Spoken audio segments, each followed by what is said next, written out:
Welcome to the latest edition of the Hub of Champions podcast with your host, Shukri Wrights.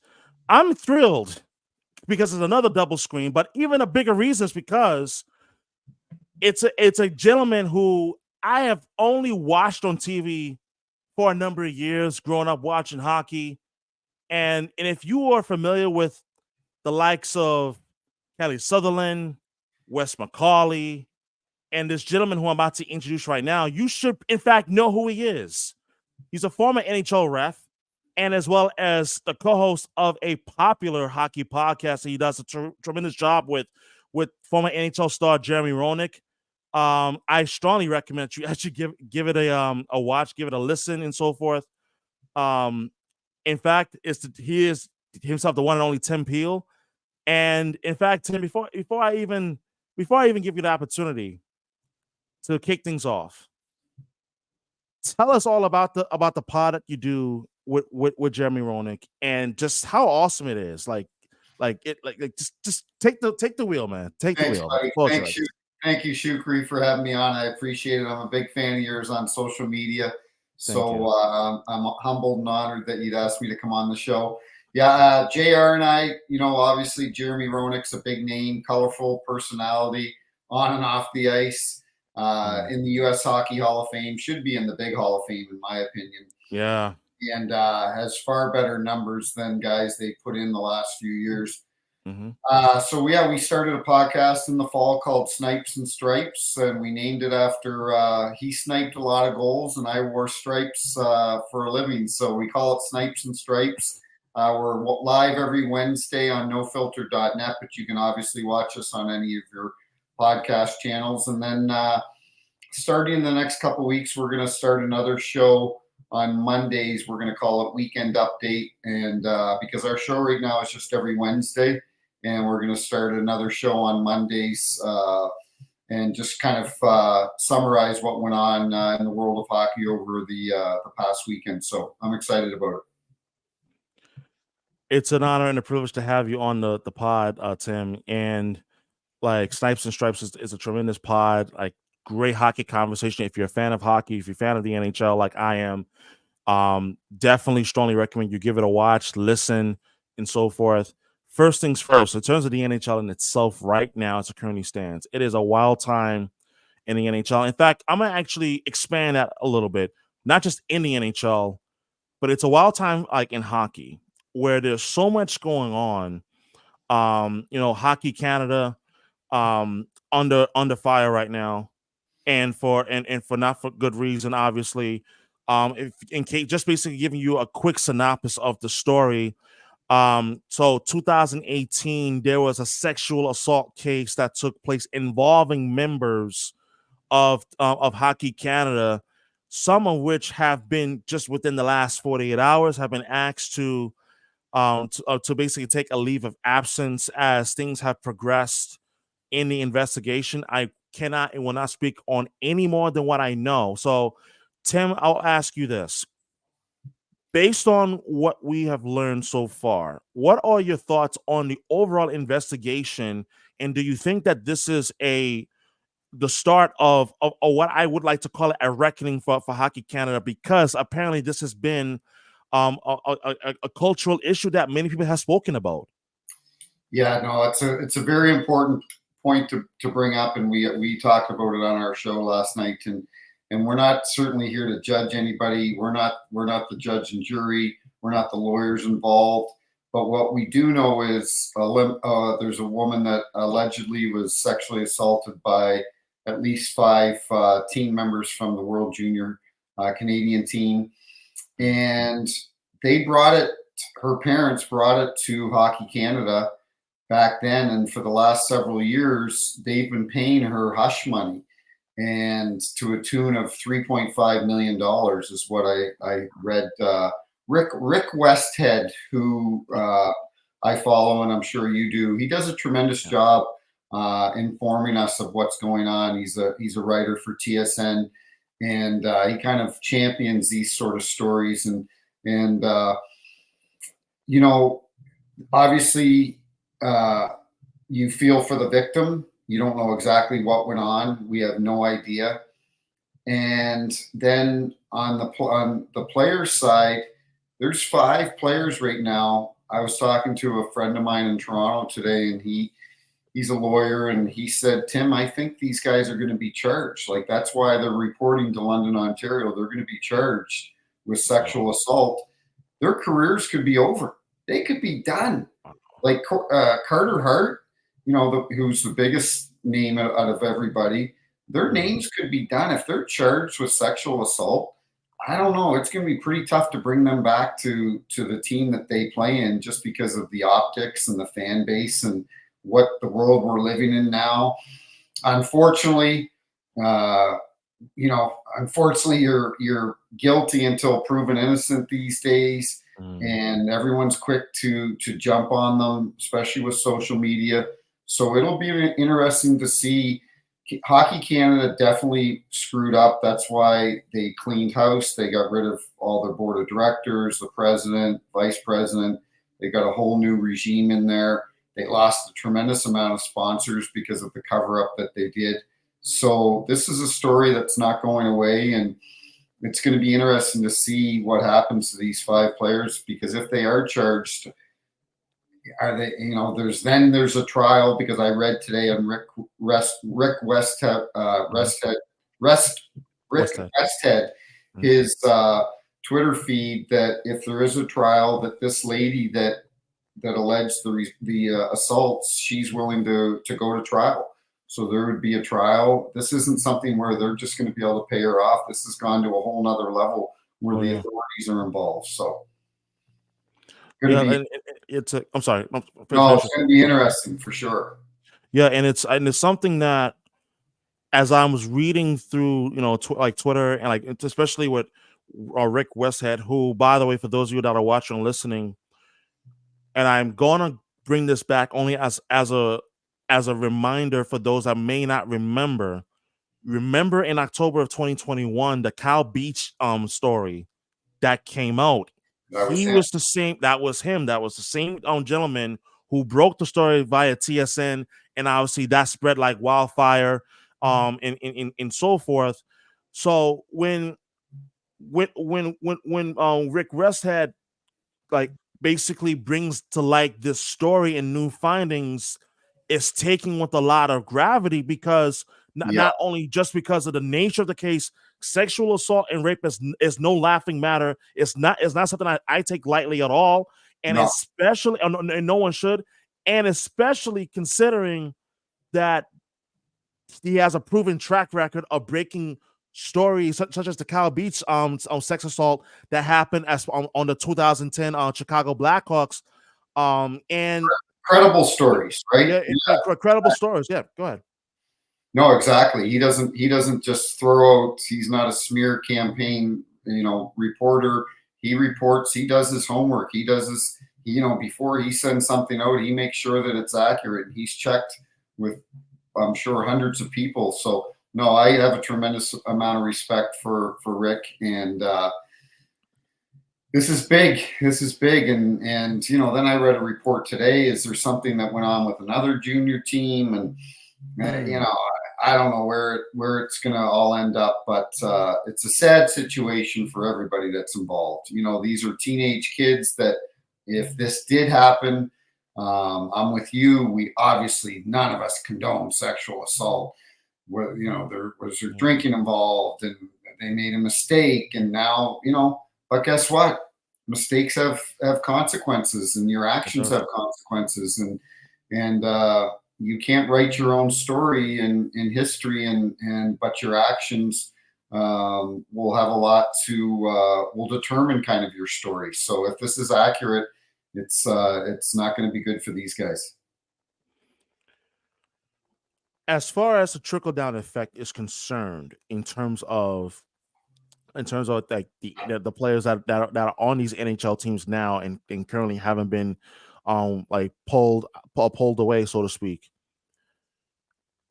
When as we're going through this process of like hearing more like that comes out, and so, because I emphasize everything from the beginning, saying that I'm only going to talk about based on what I've read so far and what I've learned. I'm not going to speculate anything whatsoever.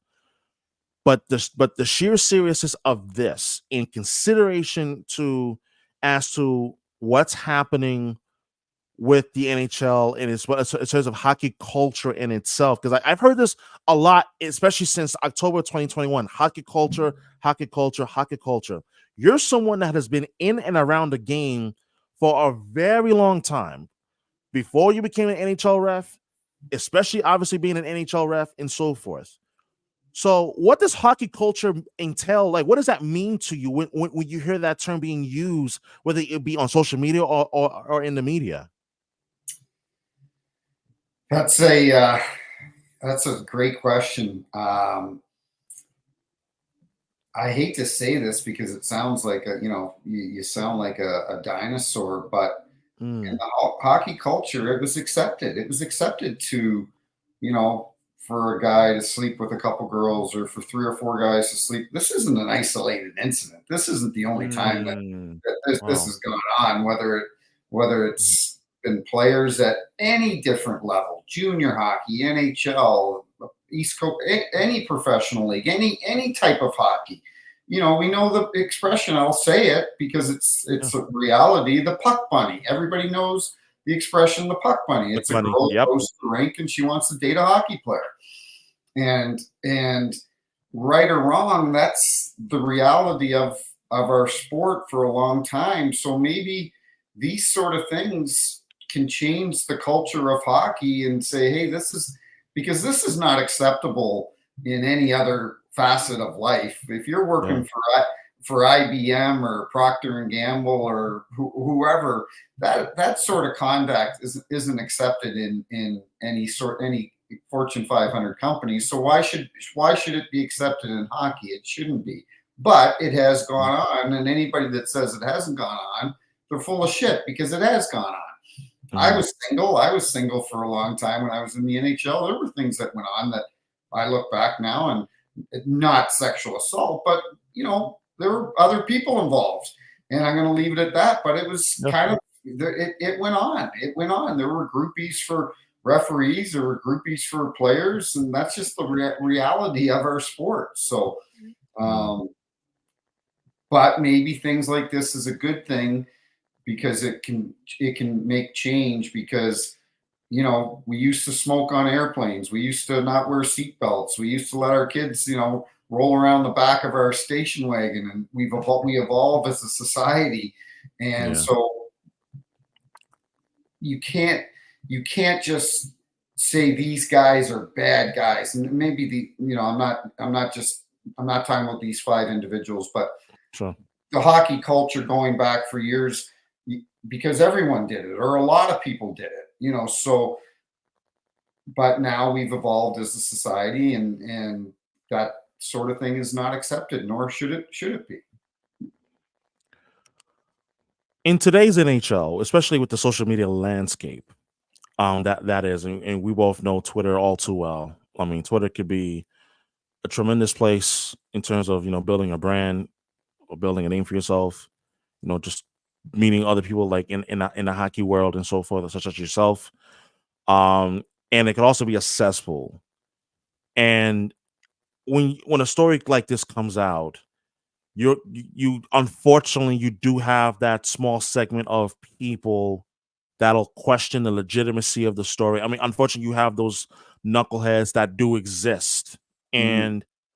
and like when and you were just talking about like hockey culture and how like like certain things went on. When we're not talking about like rape and sexual assault, but there are things that went on behind the scenes that people don't know about, and people like kind of like look at it and say, like I wonder why what went on that made it so like secretive or and so forth.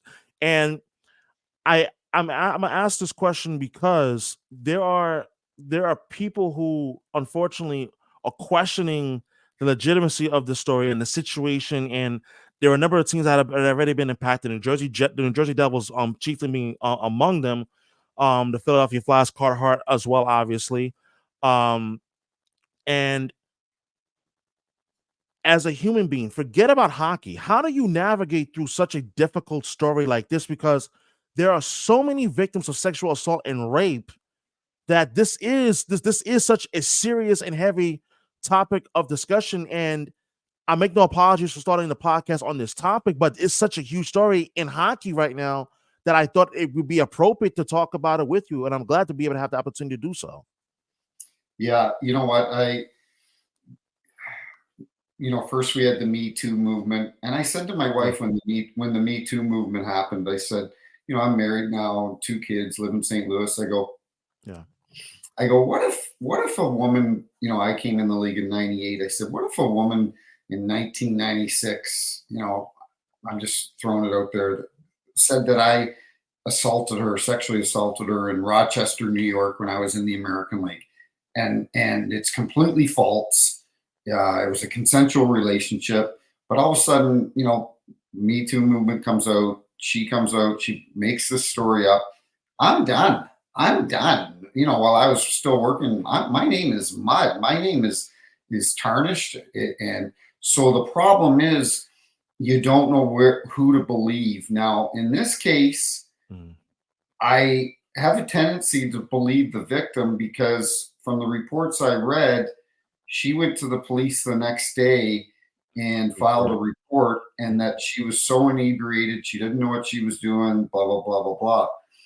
So I tend to believe, that it did happen.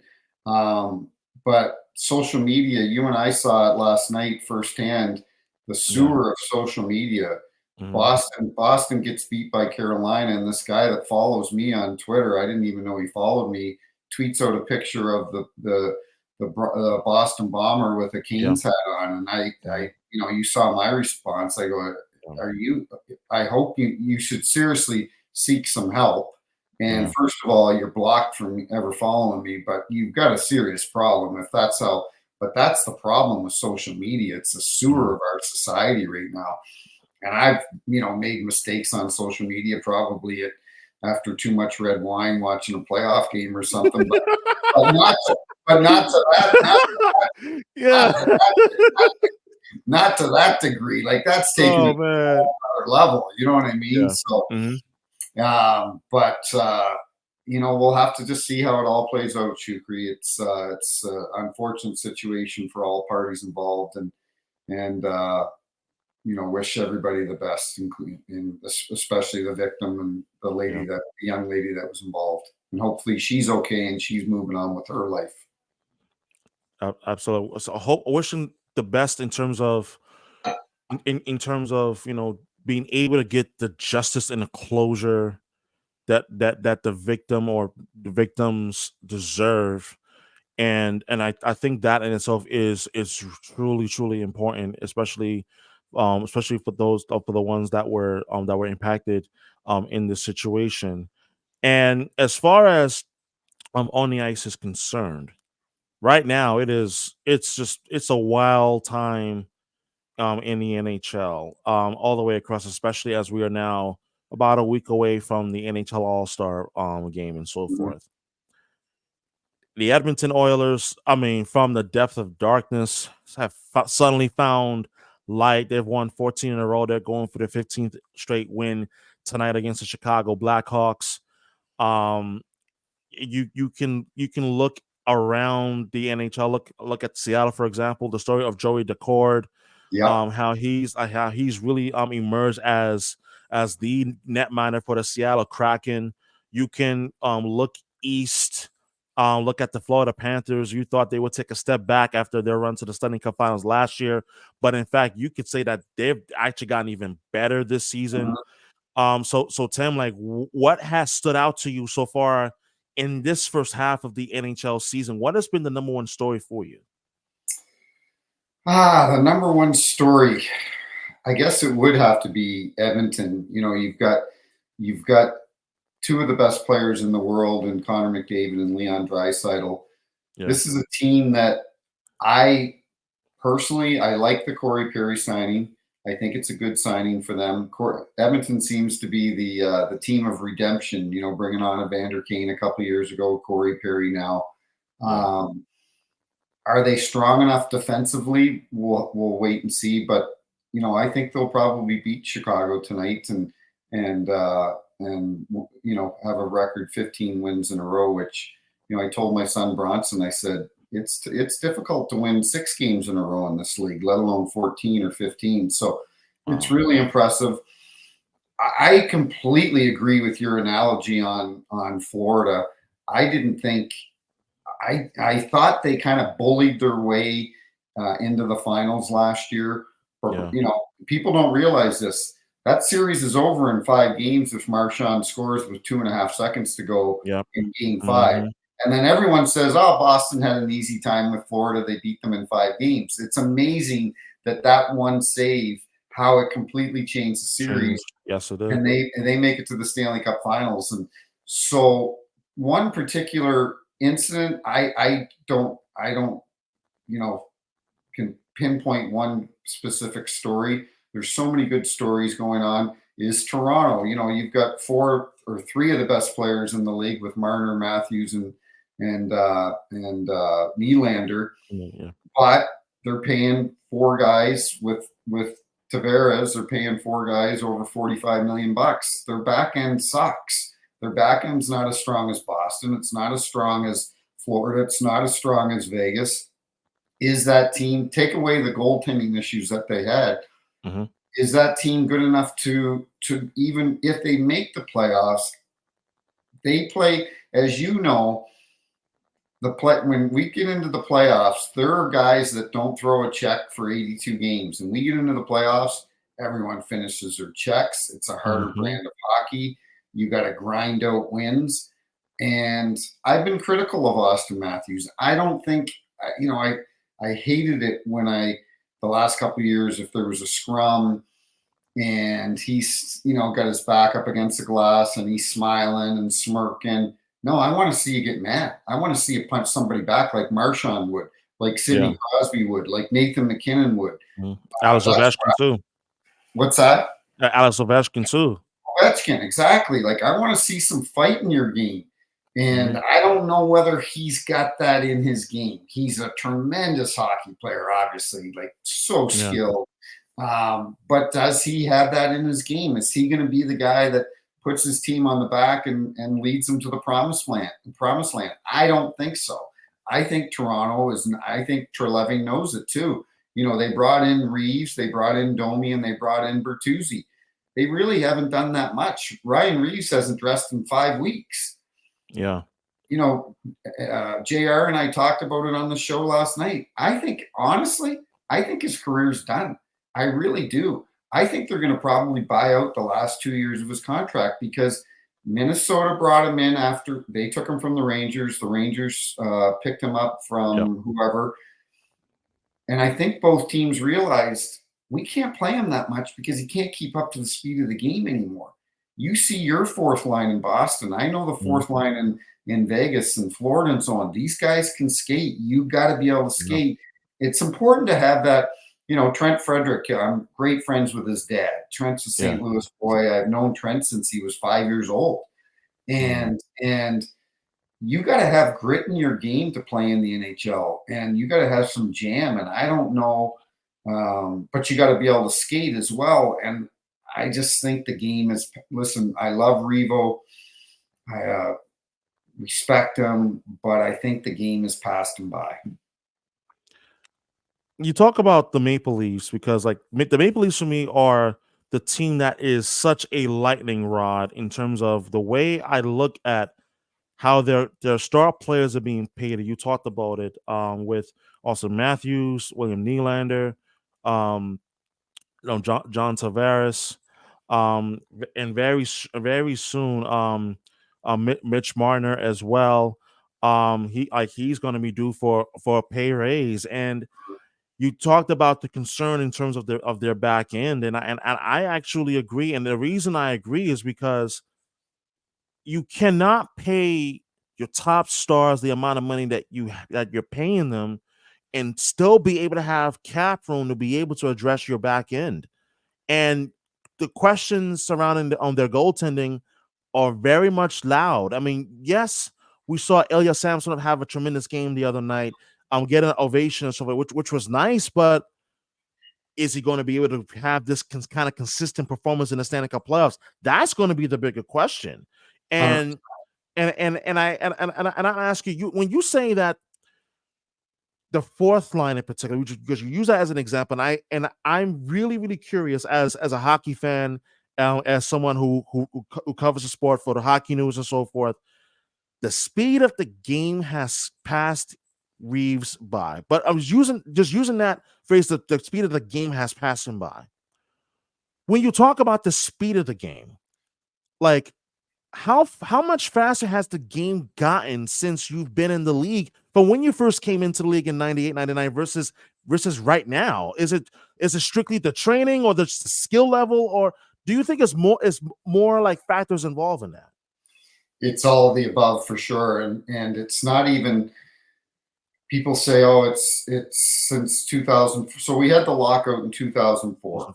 Mm-hmm. And after the lockout, we didn't reinvent the rule book. Stephen Walkham, who was the director of officiating, had a brilliant idea. He said, if we're going to open up the game, let's just enforce the rule book. Let's enforce hooking and holding. Let's enforce slashing, cross-checking, etc.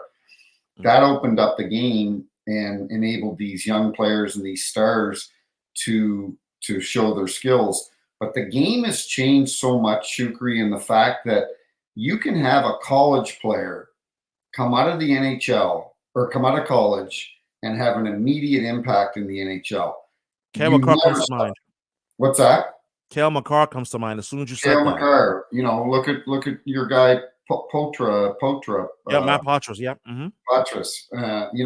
We see Bedard. We see the guy in Columbus. Adam Fantilli. Fantilli. Yeah. And the number one pick this year is probably going to be Macklin Celebrini, and he'll step right in. He's not going to the American League for 2 or 3 years. The difference is now is that these kids train 12 months a year. When I was coming in the league, the guys, they would take the summers off. They came to camp to get in shape. There's too much money to be made now. It's a full-time job. They've all got personal trainers. They've got dietitians. They've got advisors on top of their agents. There's a whole team of them to get them prepared. And these young players that can't come out of junior hockey or college hockey, they've already been playing the pro game at college hockey or in junior hockey, in the sense that their mindset is, it's pro hockey. I'm not going to get drafted and spend 2 or 3 or 4 years in the American League. So the skill set of these guys now is so considerably higher than what it was, you could say 10 years ago, but I really think like just 5 years ago, the skill set has improved that much, and the speed of the game. When I came in the league, the last couple of years that I was in the league, Connor McDavid's coming down on me. I felt like I was one of those turnstiles at the New York subway. It was like this guy, I'm skating backwards and he's skating forwards. I'm 52 years old. I'm like, I can't keep up to this guy. So it's really impressive, but they are trained to step into the NHL and make an immediate impact. And it's fun to watch. But saying that, and I've said this to different people over the last few weeks, we can't lose the physicality in our game. And our game is almost becoming a skills competition. I was at a Blues Blackhawks game a month ago up in Chicago, and there were 4 hits thrown the whole night, and I think Braden Shen threw all 4 of them. You know what I mean? Like, we can't lose that aspect of our game, because the physicality is what makes our game so good, and that's what makes the playoffs so exciting, is because it is so physical. And I get it. They can't do these athletes can't do it for 82 games. They can't play 7 games in 11 days and throw their body around every night. And but I hope that we don't lose that aspect of our game, because we are drafting primarily skilled players right now. And I hope that we don't lose that aspect of the physicality, because that's what makes our game so good. We were talking about players that are coming out of college and even like coming out of the minors, but I want to focus on the college aspect for a moment, because especially in Boston, is in my opinion the best major hockey market in the country, because it's not just only about the Bruins, but you look at the college level, Mhm. and I've had experience calling college hockey and women's college hockey at that, but I'm specifically talking about the men here. What impresses me is that you're talking about this, how players are training 12 months a year, and it's like, wow. So even outside in the summer, yeah, like that, like you talk about how that used to be a time where players would just take off and then use training camp to get back in shape. But for a lot of these college hockey players that have already been drafted by NHL teams, but they're in college to fine tune their game, they're coming into the league a more finished product. Mhm. Like, and I mentioned Cal McCarr because he was in Massachusetts when I was also in Massachusetts, and everybody who followed college hockey knew about him back when he was at UMass and how special he was. And obviously now we're looking at him like probably the best defenseman since Bobby Orr, statistically at least. I literally just Right. wrote a piece about it in the Hockey News just a few days ago.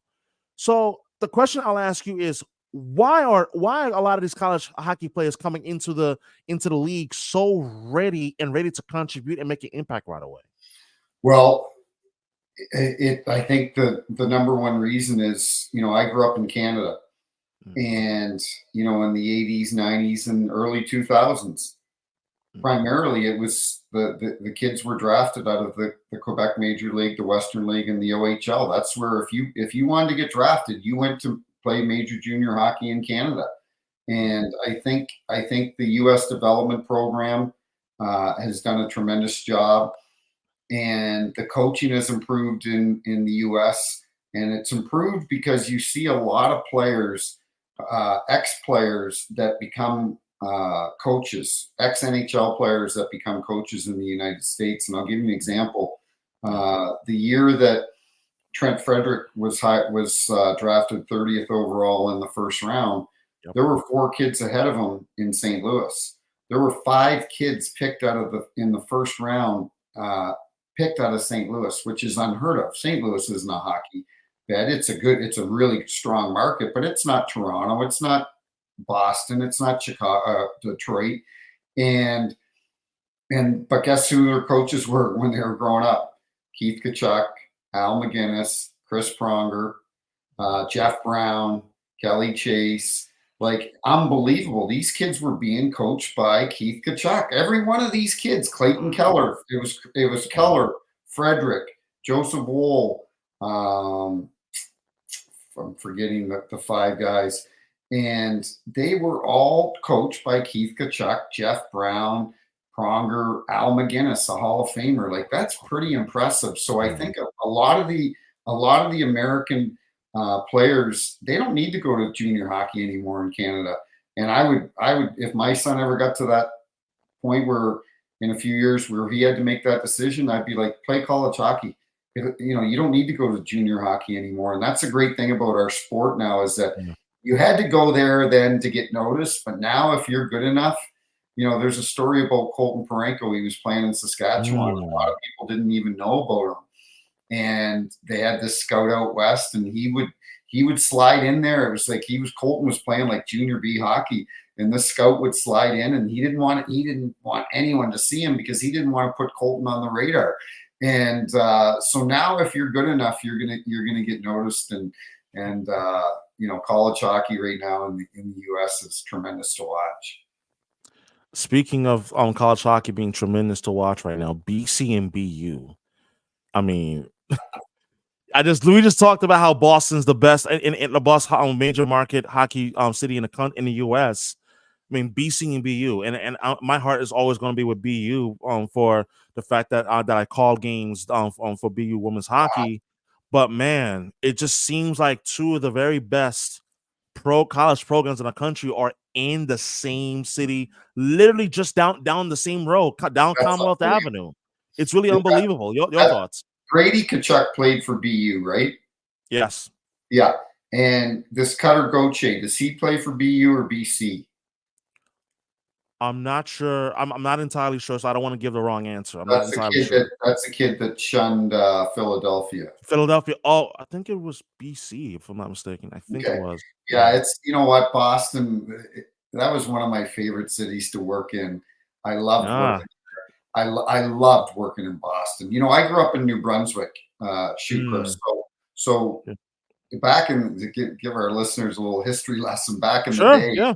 Back in the day, the Irish immigrated to that, you know, to the coast, and they immigrated to New Brunswick, Canada. They immigrated, the Irish, and immigrated to Boston. So New Brunswick, where I grew up, we always had close ties with Boston. So when I was a kid, I'd come down and watch the Red Sox games and go watch the Bruins in the old building and so on.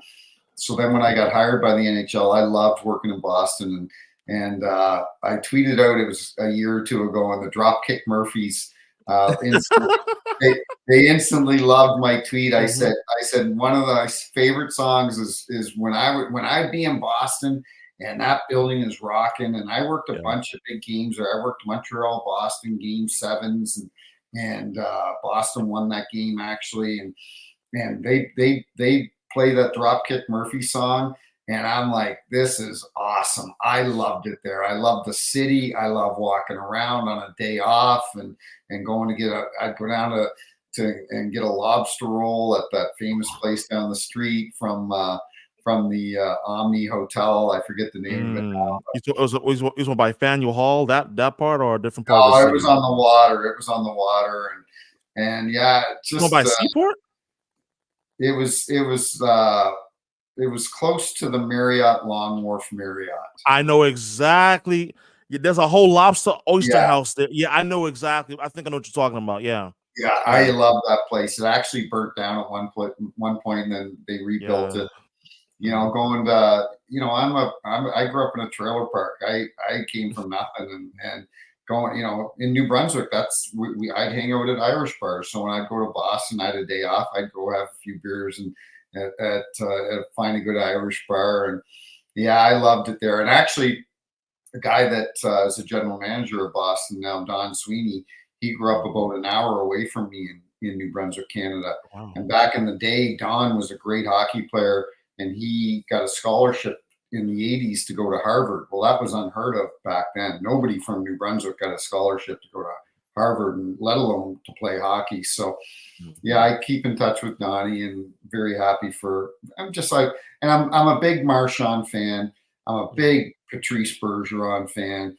He's one of my favorite players of all time. The respect that I have, and I'm not the only one. It's everybody respects him. But I can never remember him really getting mad at me. But if he did, I knew I must have really screwed up, because he Mm. is so professional. Treated me with the utmost respect, and a lot of refs didn't. You know, they kind of didn't get along with Marchand, and obviously, you know, we know his style, and but he's changed a Yeah. lot. But Yeah. I don't. I'd be like, hey, Marshy, how's it going? Hey, Peels. Like, we'd always talk and get along, and Chara was a guy that I loved and respected a lot, and just it's a great organization. So I'm happy for them, and they're having a great year. And to your point though earlier about Florida, I thought that Florida would take a step back, and if those two teams happen to meet up, it would be another Yeah. great series. Absolutely. And with Patrice Bergeron having just retired last summer, share with me your favorite story or memory of a game that you officiated with the Bruins in it while Bergeron was playing while you were refereeing it in the NHL, Oh, geez, I can't think of one specific or game. two, or Yeah, you know, I forget what year it was, but it was Montreal, Boston game seven. It was a was it huge 2011 or 2014? 2014. Okay, And it might have been 2011. Mm, no, that was no, Nathan Horton scored the game winner in overtime in 2011. is 2011 when Andrew Ference knocked somebody out with an elbow in the corner, Uh, and we didn't hmm, call it? I think it was. 'Cause I also do remember Char knocked out Max Pacioretty in the into the stanchions like in Montreal. in Uh, Montreal. yeah, that I do remember. Yeah. They hated him in Montreal back then. They wanted to kill Big Z, you know. Yeah. Um, but any game in Boston was fun. But specific, you know, for sure, playoff games. You know, you come out of that tunnel and they're waving the towels and the music's cranked and yeah, I loved it there. It was one of my favorite buildings to work in. What made it so memorable and fun for you to work in that and especially like at CD Garden? And I know you talked about how like in your earlier years that you had the chance to go to the old garden, the old Boston Garden, that is. But what made Boston so much fun to work at in terms of the games that you officiated when you were in the league? Even though Boston fans hate Montreal, Mhm. I'm sure they respect their fans because the cities that I love to work in, people would think I'm crazy, but I loved working in Philadelphia. You know, the Wow. fans were Huh. crazy. Fans were crazy. Um, but because the fans were so knowledgeable in Montreal and Boston, you like to work in cities that the fans knew the game and knew what was going on. And Philadelphia was one of those towns. And there was a guy, you know, the guys. In fact, there was a clip today when when the Russians were playing Philadelphia, and the Russians Tikhonov pulled their team off the ice, and there's a guy in Philadelphia called the sign guy. He holds up signs, and Signs, yeah. he's had season tickets for 40 years. He's behind the visitors net, and he would always hold up a sign, "Ref, you suck," hated the refs. And one night after the game in Philly, we're at Chicky and Pete's having a couple beers, and the sign guy comes up to me, introduces himself, and next thing you know, we were closing the bar till 2, 3 in the morning. Him and me, Mm. and I swear to God, Shukri, this is why I love fans, is because from that moment going forward, I'd come on the ice in Philly, and I'd say to the guys in the dressing room, I go, "Watch out for the sign guy." I go, "Watch," and we'd skate out and we'd skate in behind the net, and he'd be holding up a sign, "Welcome back," and it wasn't refuse anymore. It was always welcome back, and that's what makes our sport so good. Because like if I'm in New York, I'm in Madison Square Garden, and they're chanting "Ref, you suck," and you're going, "This is awesome." I grew up in a trailer park. I never thought I'd make it to the NHL. Like here's a kid from a town of 1,500 people in Canada, and now I'm getting "Ref, you suck" at Madison Square Garden or TD Center or what any of these places. That's I love it, and people. I'm sure the fans think, "Oh, it must really." It doesn't bug the refs at all. They just chuckle underneath the breath. Mm. It's a great thing about our sport. Emotion is a good thing about our Yeah. sport. I think that's what makes hockey so special, especially like come the spring where when the Stanley Cup playoffs begin, or like I would say the day of game one of the Stanley Cup playoffs, It's the round best. one, is Okay? truly the best. It's the best It it's the is. best in sports by It far, is. because any playoff city that you're involved in, obviously Bruins, Boston, everybody's revved up. It doesn't matter. It doesn't matter how you got It in. If you're in the doesn't. dance, It's like the every best. It's the same. yes. It's the same thing as a referee. We're the same as players. January, February, we're like, it's cold out. I'm in Winnipeg. It's 40 below. Really? Oh yeah, you've been on the road for 10 days. You miss your family. You're sick. You're fighting like if we're sick. Like if a player's sick, they take him out of the lineup and they put somebody else in. If we're sick, we suck it up. Like I remember a game I was doing in Anaheim one night, and I told Oh, Paul Correa this story. It was or Andy McDonald, I'm sorry, was the player, and because Andy lives in St. Louis now, and I had the flu. I was sick for 2 days, and I'm laying in bed the day of the game, and I'm just sweating. The sheets are soaked, and I get up and I put my suit on and I go to the game in Anaheim, and and I get like 6 Sudafeds from the trainer. I'm like, you got to get me through this game, and he gives me an IV before the game. I get like 6 Sudafeds, which is probably not healthy for you.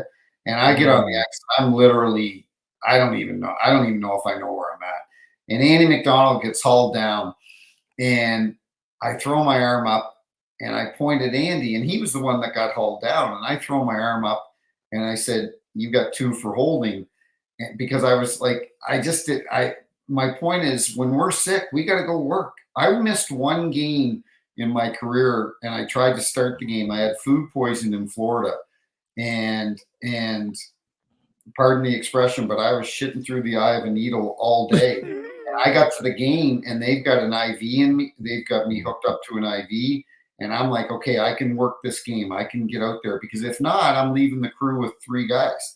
And I went out and I worked the first 5 minutes, and I looked at the guys. I go, I physically can't work it. So it's it's not all it's cracked up to be when you're a ref. And we're flying commercial. Players are flying. They're on charters. We're at airports. You get delays, especially this time of year. Weather delays. You get in late. You miss your flight. It's a challenge. It's one thing. The travel was the most difficult thing of our job. Doing the game was the easiest. It was the travel that wore you out.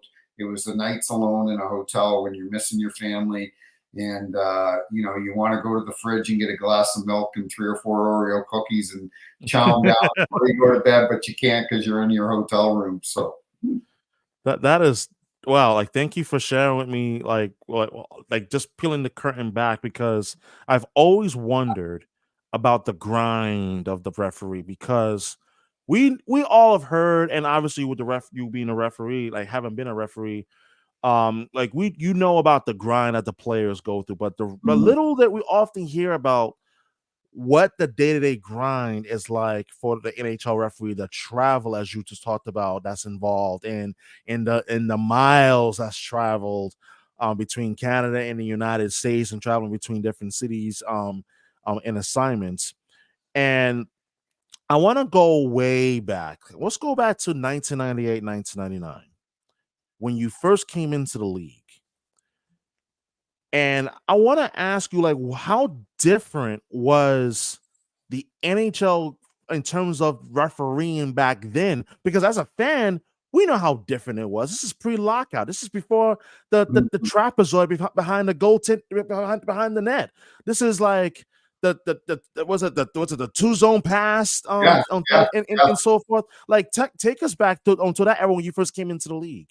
yeah. It was completely different back then. It was tolerated if you called one. It was accepted, I should say. It was accepted if you called one penalty on one team and you called one penalty on the other team, and then you let the players decide the game. That was accepted by the players. That was accepted by the GM, the coaches, everybody.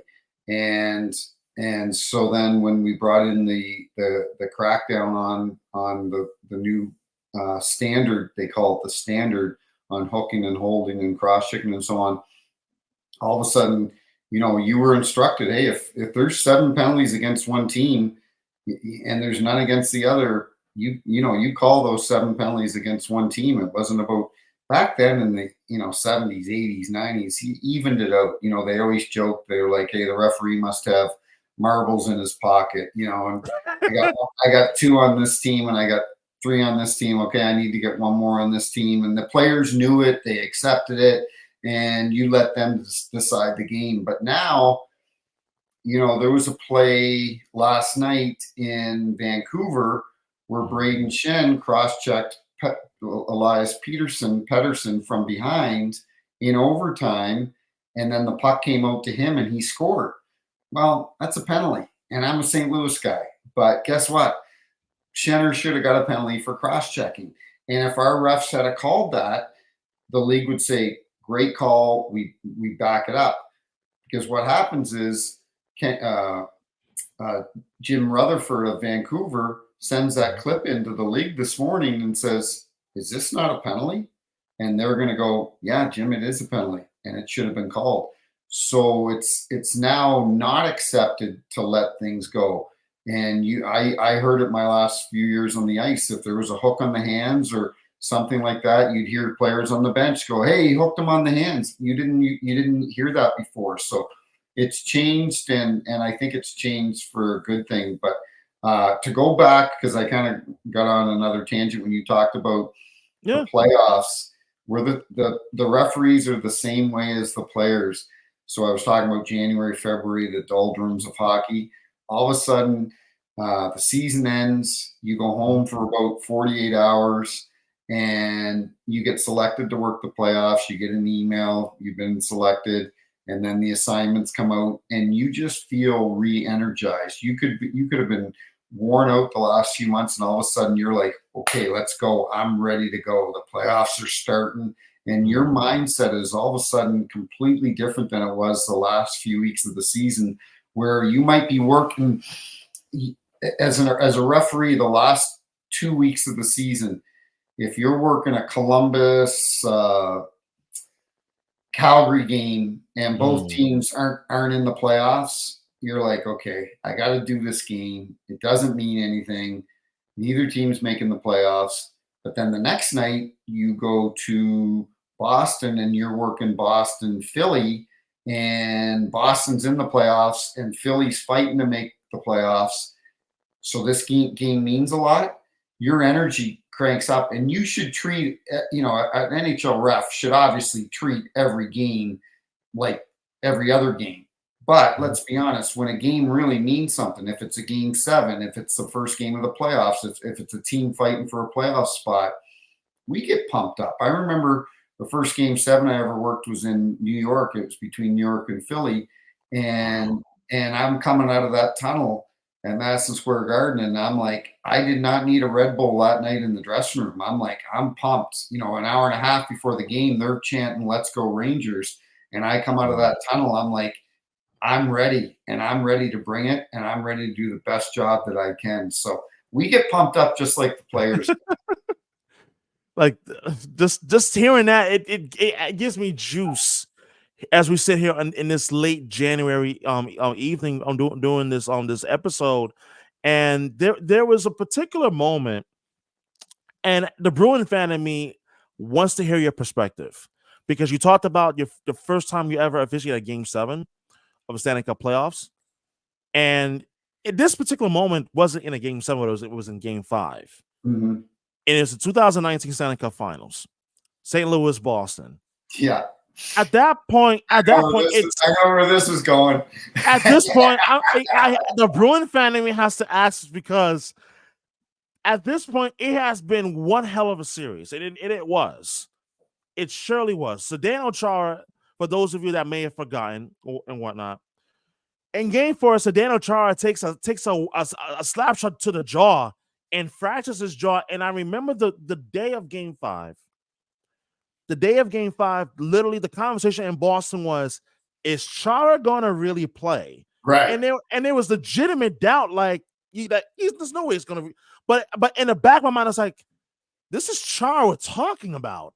And when he came out for not for morning skate, but the skate on his own, it was like, this man is really gonna play with a broken jaw. So unbelievable. Like, I have to ask you, like, it's a 2-part question. First part, you talked about your interactions with Char a little earlier. Any memorable interactions that you've had with him in terms of not just the player, but the person? We talk, because we all know just how revered and how respected he was and still is, like, on the ice, especially now that he's been retired. And the second part is the infamous non-call by Kelly Sutherland on the non-tripping penalty that was done against Noel Acciari during Game 5. So I want to just give you the opportunity to share those two aspects with me. Go ahead. Absolutely. Yeah, Big Z. He 2012, I was doing the All-Star game in Ottawa, and everyone's flying home the next morning, after the game. And I'm just sitting there with my wife, and we're in the terminal, the Ottawa airport, and all of a sudden I see this giant coming over to me, and he's like, "Hey, Timmy, is this your wife?" And I'm like, "Hey, Z, yeah, this is Tisha. This is Big, this is Zdeno." And he stood and talked to her for like 15 minutes. Like he he didn't need to come over. No, none of the other players came over. You know, they're probably all hungover and tired and just want to get home. But he took the time to come over and meet but one of the funniest things with Big Z, we were working in Pittsburgh in their new building, and as a ref with the 2-man system, plays coming down into Boston's end, and I'm skating backwards, and he jumps over the boards for a line change, and he doesn't see me, and I don't see him because I'm skating backwards, and he hit me shukri, and I must have gone 6 feet up off the ice. I landed, my helmet was on sideways. I didn't know where I was at. And he didn't even care where the puck was. He came right over to me. He's like, "Are you okay? Are you okay?" I'm like, "Yeah, I'm good, buddy. I'm good." Oh. So, you know what? I loved him. And you're right though about him playing in that game. To me, when I read is he going to play or not? I go, "Yeah, he's going to play. He'll play because he's the ultimate warrior." But can you imagine him playing in that game with the pain and discomfort that he must have had? It's unfathomable. It's unbelievable. It really is.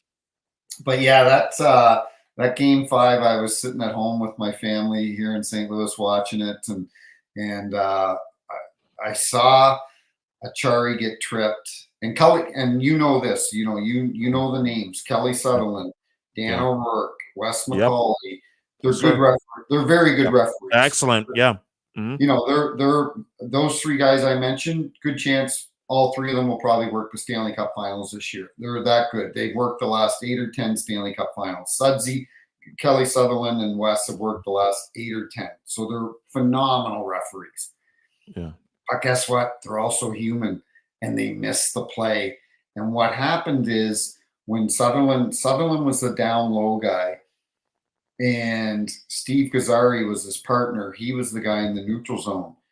Steve actually could have been the one, or should have been the one, that picked up that play, because what happens as the back referee, Paul Dvorsky was a genius at it. He as the back referee, because nobody's really looking at the back ref, the camera's down low, he'd look at the play and go, because normally a penalty happens, you got to throw your arm up right away. You don't wait. You don't wait at all. But as the back ref, you kind of have time, because a lot of people, what they don't understand, and I get it, is when you're the down low referee and you're looking at the play, your angle is like this. You've got a little bit of tunnel vision, okay? But when you're in the neutral zone and you're in the middle of the ice, you've got this view. You can see everything because you're not in the heat of the action. You're back out in the neutral zone. You're not fighting for position. So it gives you an opportunity to maybe look at a play and go, you know what, that's not right, and throw your arm up 1001, 1002. I'm calling a penalty here. And that's what should have happened on that play. Is there's no question Achari got tripped by Tyler Bozak, and the next thing you know, the puck's in the net. And did it change the series? It could have. It could have. It was definitely a turning point. But in fairness to St. Louis, they had a hand pass against San Jose in two rounds before that. Shukri, I was a standby ref in St. Louis, and the hand pass happened, and I think it was game 4. It was game 4, yeah. And San Jose won the game. It was in overtime.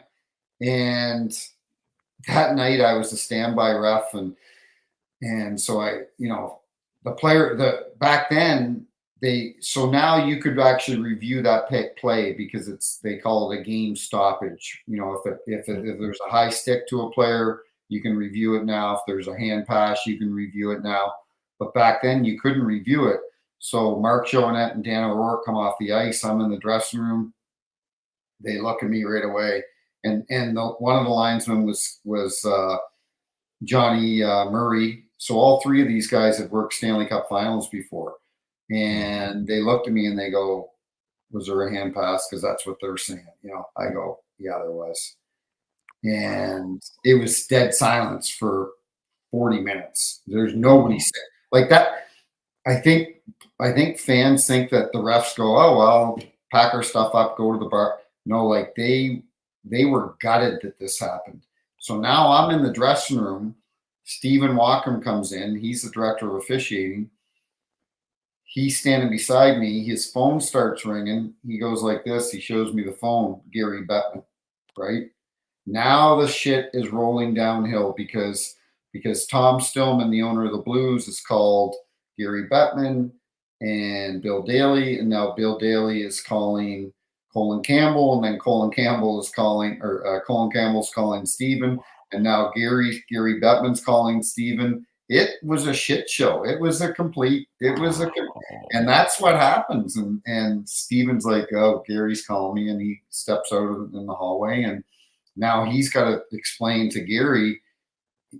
He can't say it wasn't a penalty, but the hand pass, but he's got to say, the guys missed it. And it's the same thing, with Cam Neely. He would have to say to Cam, our guys missed it. It's so the league's done a good job in implementing video review for goalie interference, video review for offside, video review for headshots, double minors, game stoppages if it hits the net and came down and then they score, hand pass, high stick, things like that. So they're brought, because the problem is, as you know, in social media, if they didn't bring in these things, that clip is out on social media 10 seconds later. Well, it's a lot different than 15 years ago or 20 years ago before social media. Things were missed all the time. Our refs haven't got any worse. Everything is just magnified so much right now because of social media. I asked the Bally sports guy here in St. Louis, I go, 10 years ago, how many trucks would you have underneath? How many cameras? I'm sorry, not trucks. How many cameras would you have at a game? He goes, 4 or 5. I go, how many do you have now? He goes, 12 to 14. And that was just 10 years ago, right? So you think of, now you've double, triple the different angles that they can pick stuff up. So it's that contributes to, because our guys are still human, they're still going to miss stuff. But it's that Achari thing, that was a thorn in the side of Boston fans, and still is to this day. It still is, because every time I post it, and it'll be select moments or a tweet I'll be responding to, name a call that's completely ruined. And I posted it, like the last time I posted it this was like months ago. It went viral again, and it was just like, and I will get tweets. I kid you not, Tim. I'll get tweets from fans like, Shukri, thank you for ruining my effing day. Like, thanks for ruining my. I'm like, I'm sorry, bro. I was with you all in 2019. Lived it through, you guys, like in Boston. Like, are you kidding me? Don't blame me. I'm saying that this call still bothers me to this day. But and that call bothers Boston fans. But so I went to Game 3 in St. Louis, and then I went to Game 6 where there was a possibility that the Cup was going to get brought out that night. Yeah. And then they went to Boston for Game 7. And my kids, that's 4 years ago. So Bronson was 8 and Brielle was 6. And I said, hey, you guys can stay up and watch the game tonight and so on. And when Pietrangelo scored the second goal to make it 2-0, 20 some seconds. Yeah, the ill-fated line change by Marchand. By Marchand, right? Yeah. But I've never talked to them about this, but I'm sure Marchand and Bergeron and all the other guys went in the dressing room after and sat down on the chair and go, what just happened here? We just completely outplayed St. Louis. Binnington stood on his head. We could easily be winning this game 3-0. Like, that first period performance by Binnington was unbelievable. That I don't know if I've ever seen a goaltender. Those saves that he made, Shukra, in the first period, Boston should have been winning that game 2 or 3-0. I couldn't agree more. And then when they scored the fourth goal, because even when it was 3-0, I was like, I still wasn't sure. And they scored the fourth goal, and I looked at my wife. I go, they're going to win the Stanley Cup. It's a remarkable story because of where they were in January. being last in the league, firing their coach, bringing in Berube. And a lot of fans don't know this because they brought up Binnington, and then we know the role that Binnington went on.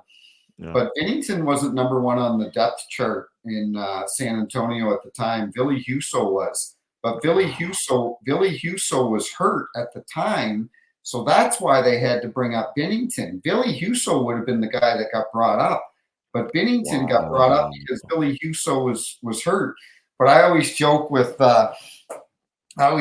Robert Bortuzzo, and Robert's a great guy. He's playing for the Islanders now, but December 19th, I'm working that season, the 18-19 season.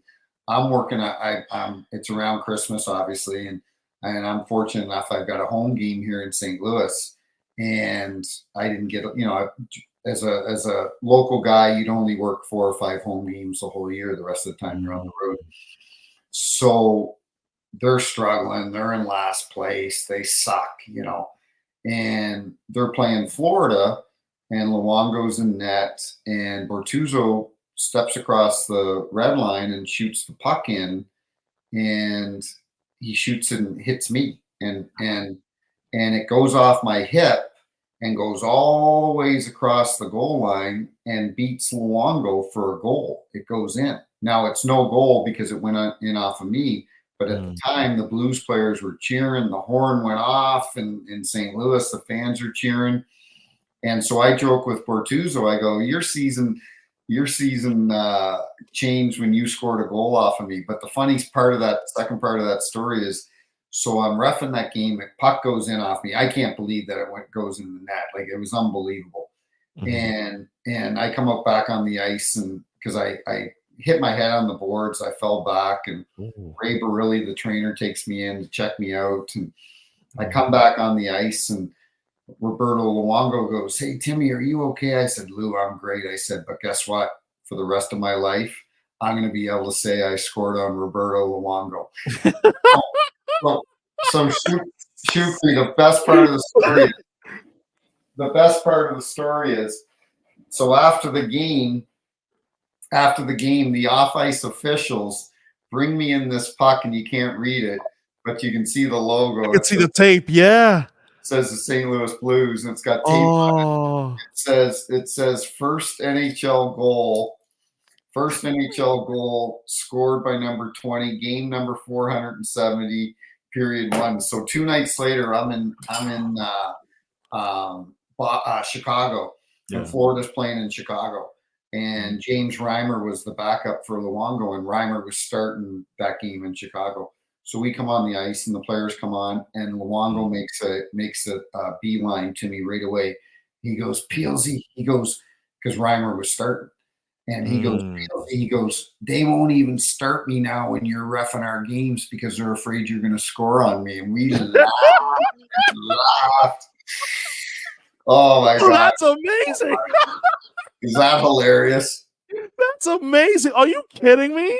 Wow. Dear God. Every year on the anniversary. Every year, that was 2018. Every year on the anniversary, the last couple of years, I'll tweet out, "Hey, I scored a goal, blah, blah, blah." And Lou will send me a message. He loves it. It's hilarious. That's amazing. I mean, you scored a goal of Hall of Fame goaltender Roberto Luongo. I mean, that in itself.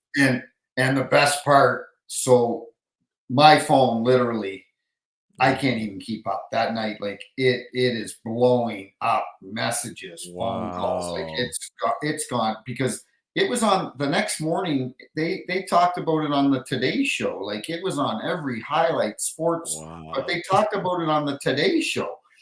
But that night I get home, and my wife's like, "You're unbelievable." She goes, "You always seem to be in the middle of controversy and this and that." And she goes, "And you not only score a goal, but you score a goal for the city of the team that you live in." And so we're sitting there, and I'm having a glass of wine and watching hockey probably. And all of a sudden I get a text message. It's from the great one, 99. And he goes, "Peelsy," he goes, "You've only got 745 goals more to score before you catch Hully," he said. Oh, that's amazing. So I looked. Wayne Gretzky texted you. Oh my god! I've still got the text. I swear to God. So I Wow. looked at Tisha and I go, I have finally arrived. And she goes, what do you mean? I go, Wayne Gretzky just sent me a text message.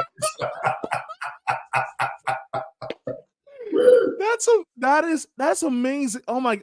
Listen, if Wayne Gretzky ever texted me out of the blue because he saw one of my content on Twitter or some on Right? social media, I'm not gonna lie, I would probably freeze in time and not want to move, like just standing like a statue. Shoot, what happened? I just got texted by Wayne Gretzky. That's what just happened. You know Like, what's you know what's amazing, Shukra? He lives in St. Louis pretty much 8-9 months of the year. He's got a house here. His wife's from the St. Louis area, mhm. and Janet, her mom lives here, and so they have a house here, and so I'll see him about it at the rink and different restaurants and so on. He's the most humble guy. He's so kind to everybody. It's like I'm like Keith Kachuk is a very dear friend of mine, and every year we've done it for 15 years. We have this fantasy football draft at his house, and this year we were there, and Robbie Thomas is in it, Kevin Hayes, the Matthew and Brady Kachuk are there, all the boys, Mellenby's there, Barrett Jackman. These are Blues legends we're talking about. Oh Yeah, my like goodness. and Yeah. this is all part of this fantasy football draft. And one year we're sitting there and it's like 9 o'clock, and here comes Gretz. He just walks in. He walks into Walt because Walt told him, he says, hey, we're having a fantasy football draft. Come by tonight. So he walks in, he's got a glass of wine, and Wayne likes his wine. And so we take a break after, for like an hour, and we go on Walt's back patio, and Wayne is out there telling old Semenko stories and Yari Kurt, all these stories, and I look at these guys that are not hockey guys but are part of the draft, and I go, do you know how unbelievable this is that Wayne Gretzky is at our fantasy football draft? Like, people in Canada would spend $500,000 for Wayne Gretzky to come to their house for their fantasy football draft. They auctioned it off or something, right? And we Yeah. just got Wayne just randomly showing up at Walt's house having a bunch of wine, and he hung out the rest of the night. That's the type of guy he is. He's incredible, I would legitimately pay to be a fly on the wall, like just right? just just to just sit and listen. The way that you're narrating stories, hockey stories, I would be the same. I'm just like, I'm not saying a word. I just want to listen, just learn. Like that's just me. And speaking of stories, because the thing that I've admired about hockey players is conditioning.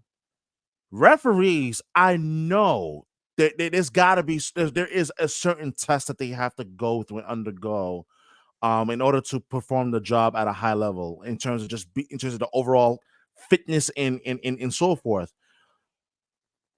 From when you first entered the league up until the time that you're in the NHL ended, like what did that process look like for referees in terms of conditioning? Like what did training look like? And like was there a test that referees had to go through yearly in order to like make sure that they were fit for the job in terms of like being able to physically be able to get up and down 200 feet of ice every night? Yeah, no, that's a great question. When I first came in the league, you had to ride the bike. It wasn't much of a test, to be honest with you. Mm, The physical fitness test at the time back in '98, the early 2000s, was not that strenuous. I always prided myself in being in shape, and most of our guys did, but we had guys that didn't keep themselves in the best physical condition. And then it all changed in the early 2000s. The NHL hired a guy by the name of Dave Smith, and he used to be the trainer with the New York Rangers when Coley mhm. Campbell was the assistant coach there, and Keenan. And then Dave Smith was with the Florida Panthers. And so the NHL hired him as our fitness guy, and then he took it to a whole new level. So the last few years that I was working, we had to do VO2 tests, we had to do sprints, we had to do so many push-ups, sit-ups, bridge, hold the bridge for 2 minutes, plank test, Mm. um, 6 or 8 different things. And I would joke with these young guys the last few years I was on the ice. I'd be like, these young guys that would come in the league. I'm like, you guys look like an Abercrombie and Finch model. Like they're just ripped. And I'm ripped. I'm ripped like a milk bag, and these guys are just ripped. And so yeah, these. You know what? If to our listeners, if you're ever at an NHL game, watch the referees and the linesmen skate out onto the ice at the beginning of the game, and watch how they're all tremendous skaters. Every one of them. They're all in top notch condition, but they have to be because referees now. Last I looked, guys like Sutherland and McCauley and these guys, they're making $500,000 a year. They're making 500 grand a year to referee, right? To Good work money. a job for 8 months a year. So, and the thing about the NHL, you'd never hear a word from them in the summer. And so really you're working 8 months, 9, depending on how far you go in the playoffs. And all that they asked is show up at camp and show up to training camp in shape. And if you didn't, some guys got sent to the East Coast League for conditioning, but that was years ago. Every one of our guys now, they breeze through the fitness tests and like I said, look out for them next time you watch a game because these guys are in incredible shape themselves. And I can only imagine like the peak conditioning that you have to be in order to perform at such a high level. And you were talking about this earlier in the pod about trying to keep up with Connor McDavid. He's the fastest skater in hockey. I mean, I mean, my goodness, it's amazing. I can only imagine watching him in person. I've only watched him on TV so far, but watching him in person, it's got to be a whole nother level. And especially you on the ice, my God. I mean, it's got to be quite the treat. And you talk about physical conditions, being in physical condition, and that's important because it's not just the skating, because you have to get in there and break up the scrums. Any notable or memorable scrums or fights that you've had to separate during your time in the NHL? Is there any which one or two or maybe three that maybe stands out to you? Well, Sean Avery was a real pest, right? Like Oh God. the players, Yeah. the players, Yeah. the players hated Sean Avery, and Keith Tkachuk got traded to the Atlanta Thrashers at the trade deadline from St. Louis, and then subsequently re-signed back with St. Louis. But the Rangers were in the playoffs, and the Rangers were beating Atlanta, I think 7-1 at the time, and Big Walt comes in, and we got a scrum, and he wants to kill Avery like everybody else did, and he grabbed the his guard, his helmet strap, and if you ever grab a helmet strap and you twist it and twist it and twist it, you're tightening it every time you twist it, and he twisted it so much I had to yell at Walt, and I go, Walt, you're choking. Like Avery was starting, he couldn't breathe. He was like choking him so bad. And finally he let go. But I remember one night in Minnesota, Chris Simon was a really tough guy.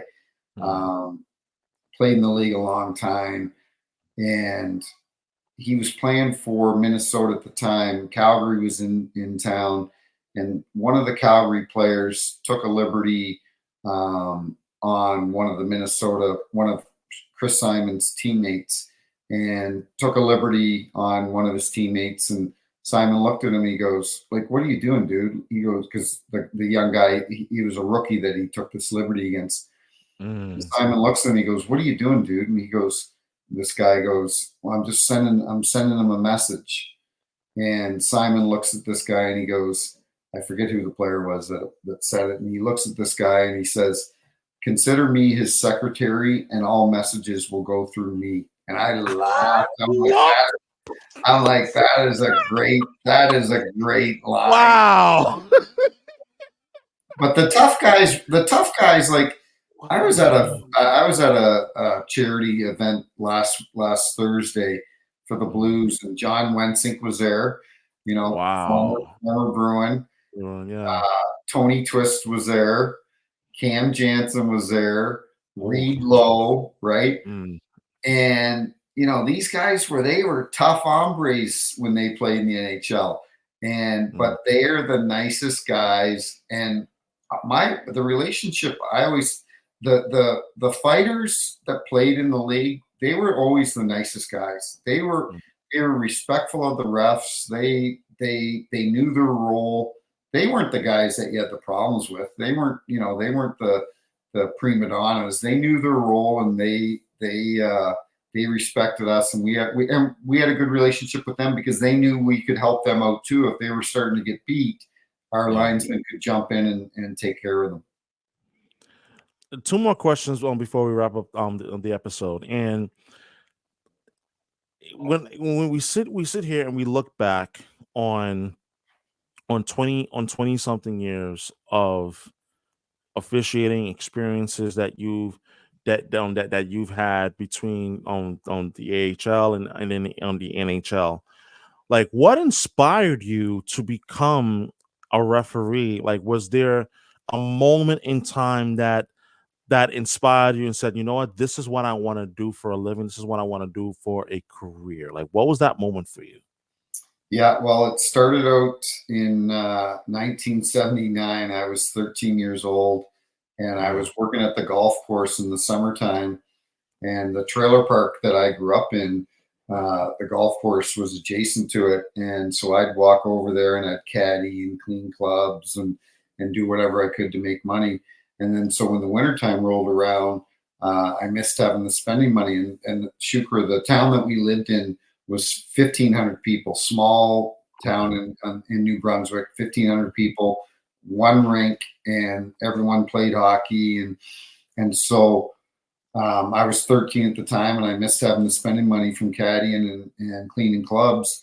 And mom and dad were like, why don't you referee the little kids, the 8U, the 10U, and so on? And that's how I got started. And, back then it was $5 a game, and I'd work 3 or 4 games on a Saturday. And I thought it was the best.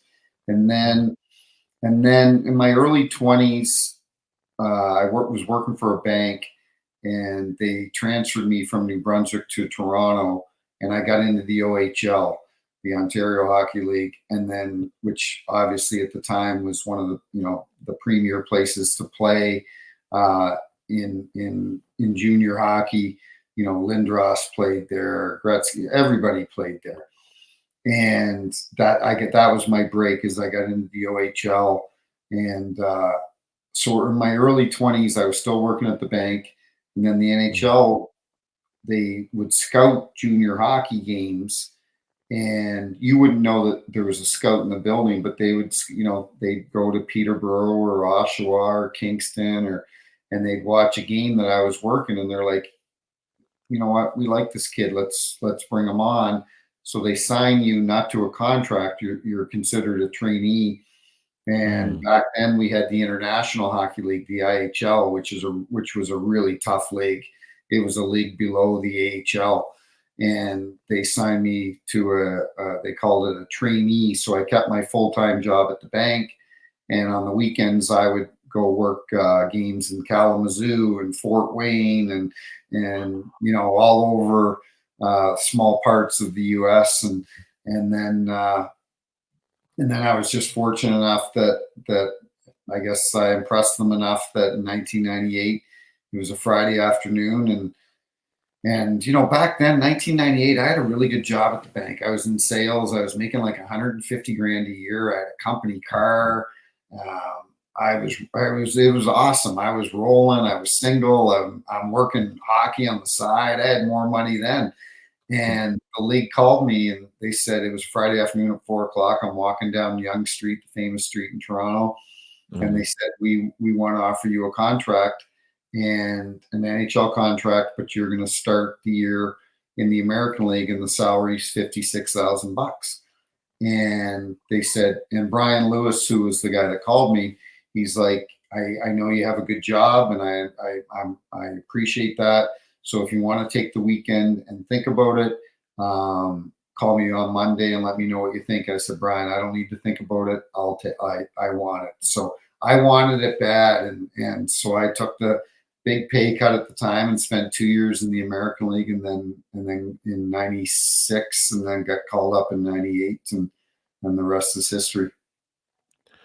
Wow, like talk about when just being ready for that moment where your dream finally came true, and that was it. I mean, you talk about walking down Young Street in Toronto. Like, now, what makes it like famous? Like, what makes it famous, or like one of the more well known streets I think in it's one of the Toronto? longest streets, if not the longest street in Canada. I think Oh that's what wow, it is. It okay. stretches from down by the Air Canada Center where the Leafs play, Yeah, so far up north. I don't even know how, but miles and miles and miles. And wow. the main part of Yonge Street is, shopping and restaurants and all Mm. that. And yeah, Yonge Street in Toronto is a famous street. Wow, like one day I definitely hope to make the trip up to Toronto to be able to check out and just scope the city, because I like to travel. I like to be able to visit different hockey cities. The only other city I've visited so far in Canada was Montreal, and Montreal is amazing. Oh, I love Um, Montreal. Montreal is amazing. And that's another episode for Yeah. another day. uh, but like, well, last question to wrap it up. When you look at the state of the league currently right now, in terms of like the on ice product, and what you're seeing in terms of teams that have impressed you, teams that have surprised you so far this season, and disappointments, and something that you're disappointed in terms of what you've Mhm. seen so far.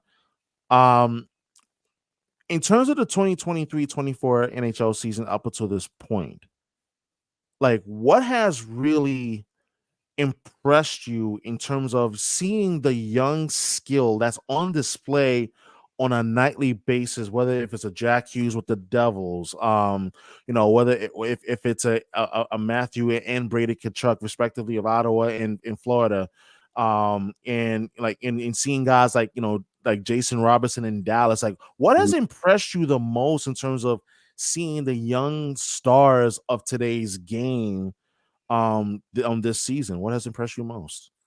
You know what? It's unbelievable how skilled these guys are. I'm watching the Colorado game last night. I don't know if you saw it. McKinnon had Oh, 4 goals. Oh my four god. goals, and Mhm. instead of hats being thrown on the ice, one lady threw a bra and the other one threw a thong, Yes, I saw that. which is unbelievable. Like, that's just hilarious. But it's McKinnon, it's Pasternak, right? The guy's Yeah, just a natural goal scorer. It's Connor McDavid. Connor McDavid was, what is he now in the league in scoring, fifth or sixth? Two something months like that. ago, Yeah, he was 2 months ago he was 70th in the league in scoring. It's it's uh, it's those sort of guys. It's unfortunate that Connor Bedard got hurt because um, he's a tremendous player, but I don't. He I think he was more highly touted than a Nathan McKinnon or a Connor McDavid. I agree. And we'll see Shukra in the next few years. Mhm. I don't know if he's going to be as good as those guys. We'll see. We'll see. Yeah, Because I don't think he's as good a skater as a McKinnon or a McDavid. McDavid. Yeah, Nathan McKinnon is on another planet. Like, his skill set is unbelievable. Um, but I look at some of these Logan Cooley mhm. and some of these young players in the league. It's remarkable how they're able to do things at such a young age. Like you alluded to, Robertson in Dallas. Mhm. Um, Trying to think of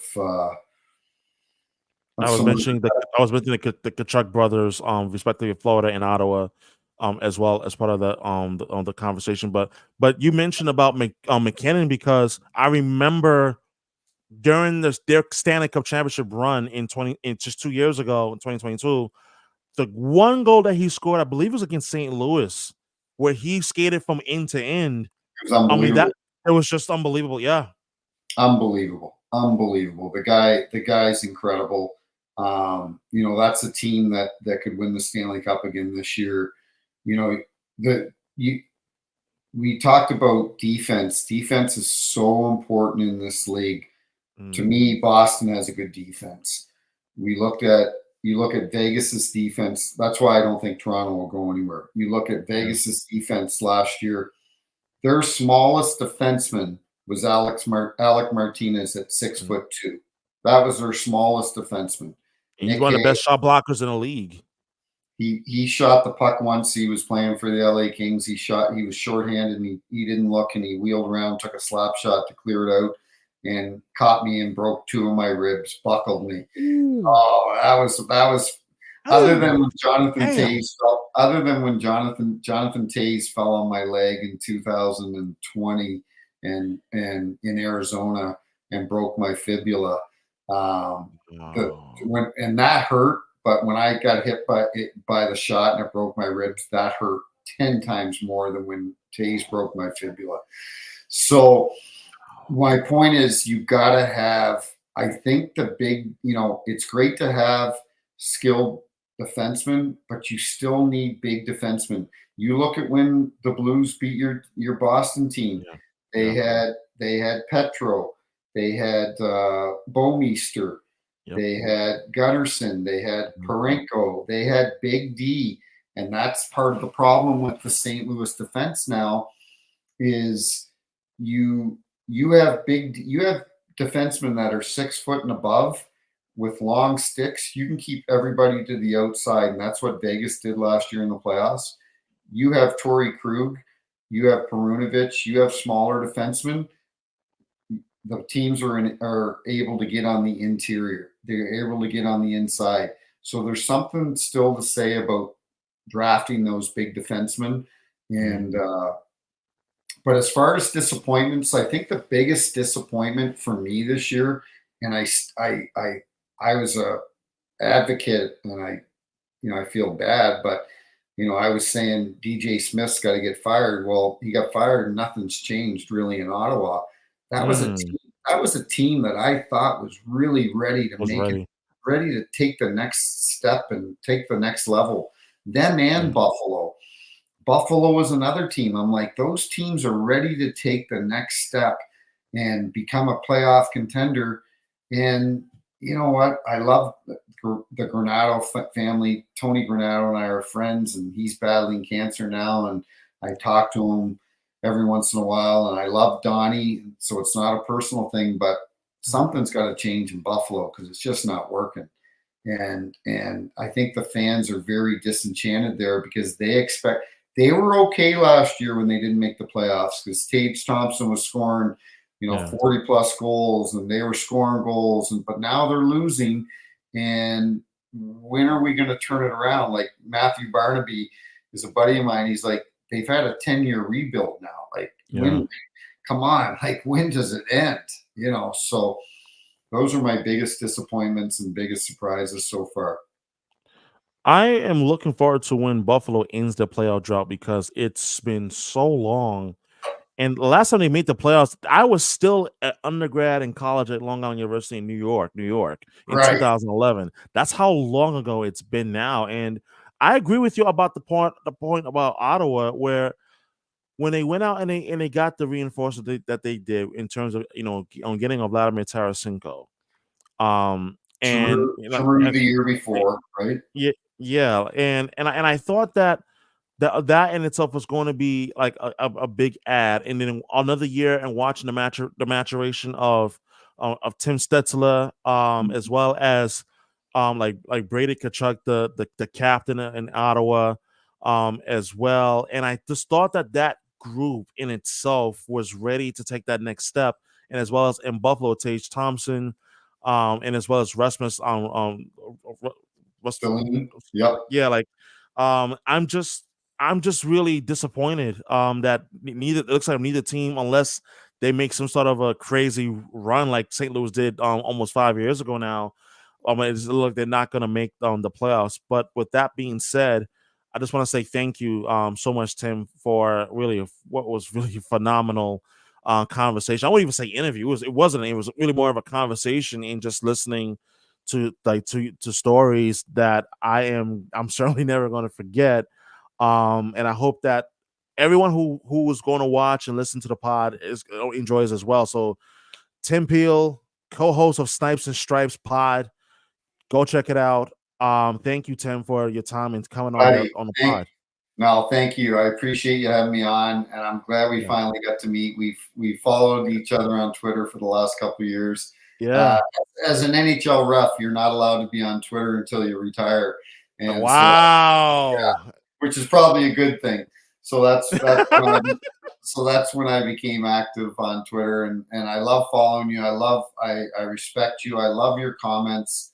They're not off the cuff. They're well thought of, and I respect you a lot. So I appreciate you having me on, and we'll do it again sometime. Absolutely. I really appreciate the sentiments greatly, Tim. Thank you, man. I really appreciate it. Thanks, buddy.